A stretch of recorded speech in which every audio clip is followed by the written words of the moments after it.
Dobrý deň, dneska je sobota, čiže deň, kedy sa môžem venovať kompostoviskám. Susedia začali hrabať listie, to znamená, že očakávame príjem nového tovaru.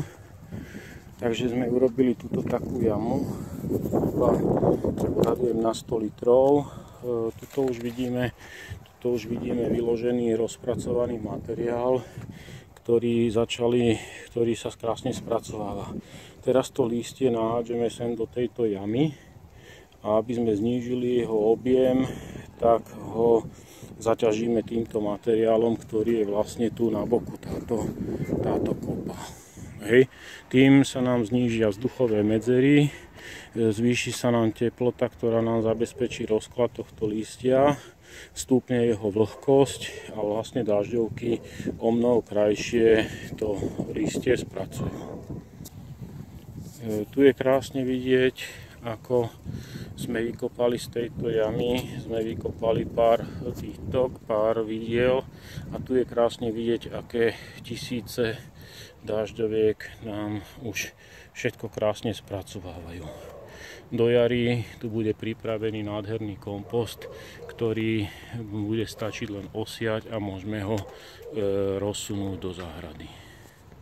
Čerstvo vyhodené vidly. Vidíte, že tu je ešte tráva z jarnej kozby, ale už dažďovky ju krásne intenzívne spracovávajú na vermikompost.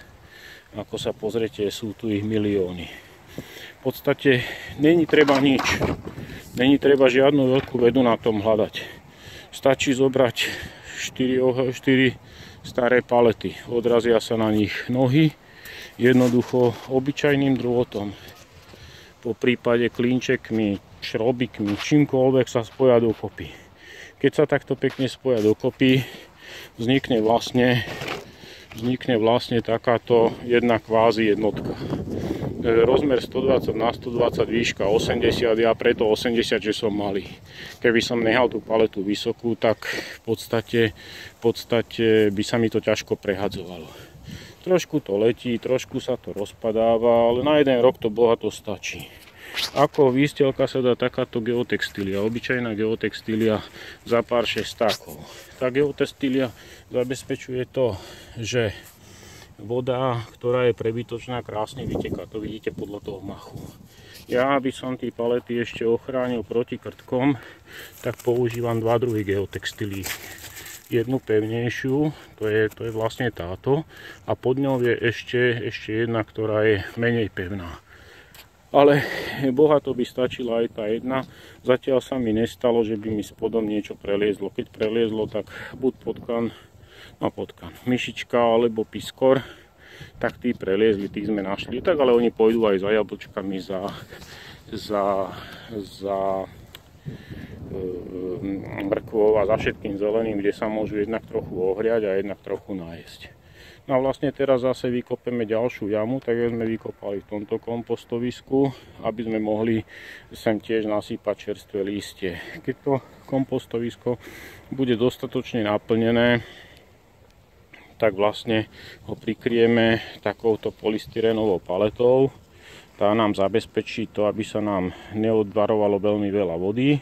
Druhá vec je to vec, že nám zabezpečí, aby sa to kompostovisko zbytočne moc neochladzovalo a vlastne nám zabezpečí aj ochranu proti vtákom, aby nám v tom kompostovisku nerili a nežrali nám dažďovky.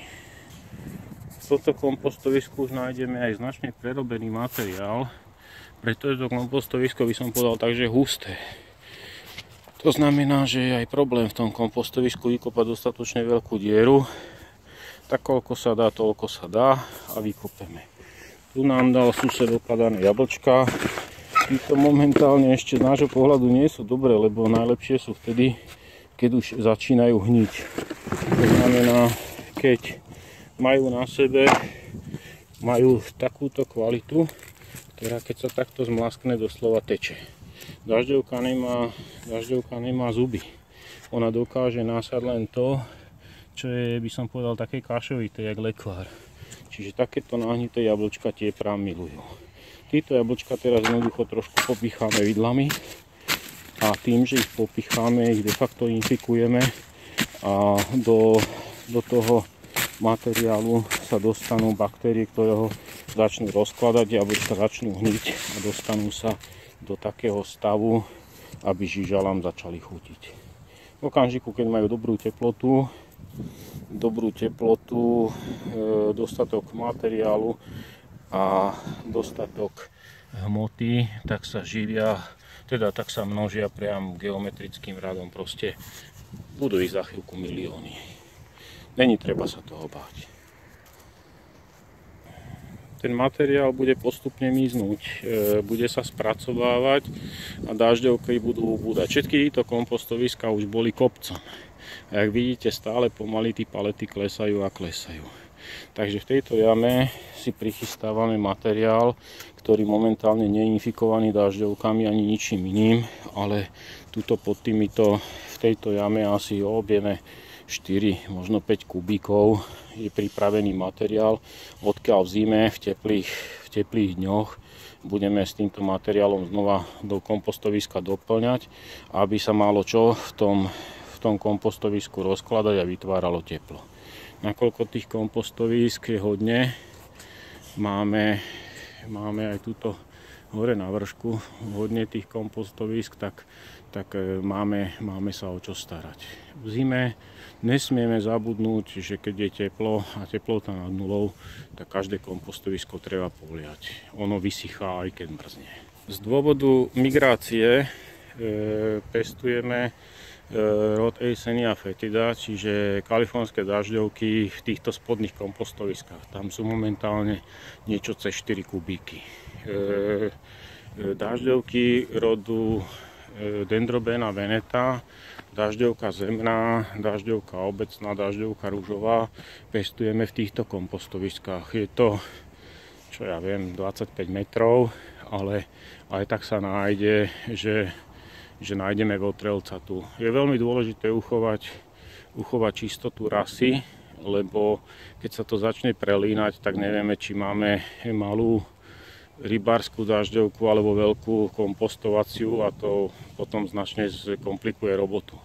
Keď si vezmete, tak tí dažďovky sme im minulý týždeň tu doniesli od susedov tekvice a teraz keď sa pozrite, ak tú tekvicu nadvihnem, tak už ju začali privatizovať. To znamená, všetko, čo je kašovité, rôsolovité, mlazgavé, všetko je naše. Hej, ľúbia také veci, ktoré už sa rozkladajú, aby nemali problém to tráviť. Nemajú zuby. Takže musíme im pomôcť tým, že im to buď pripravíme, pozrite sa, to je náš zamestnanec už plní svoju robotu. To znamená, niekde sa tu objavila myšička, tak musí jej vysvetliť, že toto nie je vhodný areál pre jej pobyt. No, vrátime sa ku krmeniu. Čiže všetko radom, čo sa nájde, všetko ide do kompostoviska. Či je to paprika, tekvica, palica z kukurice, čokoľvek. A ty čo to chceš, Havko? Máme návštevníka, musím zavrieť bránu, lebo nám leze do dvora. Havo. No čo ty tu chceš? Čo ty tu chceš? Poď sem. Havo. Poď sem, Havo. Hádam by si sa nám nahneval.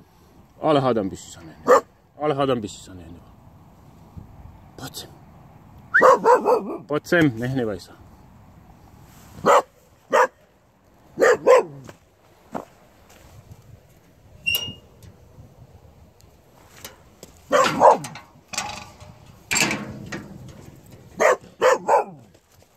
Som veľký. Veľký som. Som veľký.